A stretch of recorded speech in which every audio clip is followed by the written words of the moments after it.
Oke, welcome di Academy Traders. Di sesi ini, kita belum masuk ke chart dulu. Tujuan kita sederhana, merapikan cara berpikir tentang market. Karena kalau istilah dasarnya belum jelas, nanti saat lihat chart, semua akan terasa membingungkan.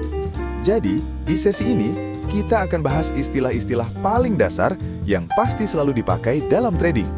Di market, kita tidak pernah membeli satu mata uang saja. Setiap transaksi selalu melibatkan dua mata uang, yang kita sebut sebagai pair. Contohnya, Euro USD. Euro disebut base currency, dan USD disebut quote currency. Harga yang kita lihat menunjukkan berapa nilai 1 euro jika ditukar ke dolar. Kalau harga Euro USD naik, artinya euro menguat terhadap dolar. Kalau turun, artinya euro melemah. Setelah tahu apa yang kita tradingkan, sekarang muncul pertanyaan berikutnya. Saat kita mau transaksi, harga mana yang dipakai? Disinilah kita masuk ke bid dan ask. Di market, selalu ada dua harga yang berjalan bersamaan. Harga ask adalah harga saat kita membeli. Harga bid adalah harga saat kita menjual. Perbedaan antara dua harga ini disebut spread. Dan ini adalah biaya transaksi yang otomatis kita bayarkan ke broker. Jadi, setiap kali kita membuka posisi, transaksi akan selalu dimulai dari kondisi minus spread. Sekarang kita sudah tahu harga beli dan jual.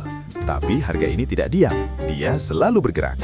Pertanyaannya, bagaimana cara kita mengukur pergerakan harga tersebut? Pergerakan harga di market diukur menggunakan satuan yang disebut pip. Pip membantu kita mengetahui seberapa jauh harga bergerak naik atau turun. Untuk major pair, satu pip biasanya berada di angka desimal keempat. Sedangkan poin adalah satuan yang lebih kecil dari pip dan biasanya digunakan oleh sistem broker. Kalau kita sudah tahu pergerakan harga dalam pip, muncul pertanyaan penting berikutnya. Berapa nilai pergerakan itu buat akun kita? Jawabannya tergantung dari ukuran transaksi. Ukuran transaksi di forex disebut lot. Lot menentukan seberapa besar nilai satu pip. Semakin besar lot, semakin besar potensi keuntungan, tapi juga semakin besar risikonya. Karena itu, untuk pemula, fokus utama bukan profit besar, tapi belajar mengontrol risiko dengan lot kecil. Masalahnya, tidak semua orang punya modal besar untuk membuka transaksi.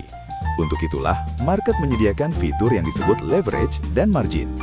Leverage memungkinkan kita membuka posisi lebih besar dari modal yang kita miliki.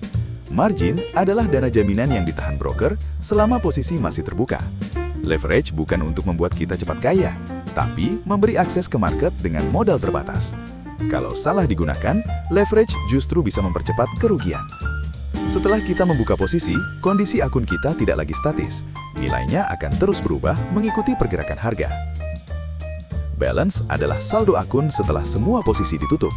Equity adalah nilai akun saat ini, termasuk posisi yang masih berjalan. Floating adalah keuntungan atau kerugian yang belum direalisasikan. Selama posisi belum ditutup, floating masih bisa berubah. Karena harga bisa bergerak kemana saja, kita tidak boleh membiarkan posisi berjalan tanpa batas. Stop loss adalah batas kerugian yang kita tentukan sejak awal. Take profit adalah target keuntungan yang kita rencanakan. Dua hal ini bukan untuk membatasi profit, tapi untuk melindungi akun dan emosi kita. Trader profesional selalu menentukan risiko sebelum memikirkan keuntungan.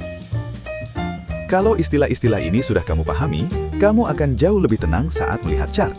Di sesi berikutnya, kita akan mulai pindah ke trading view dan belajar membaca candlestick, yaitu bahasa utama market.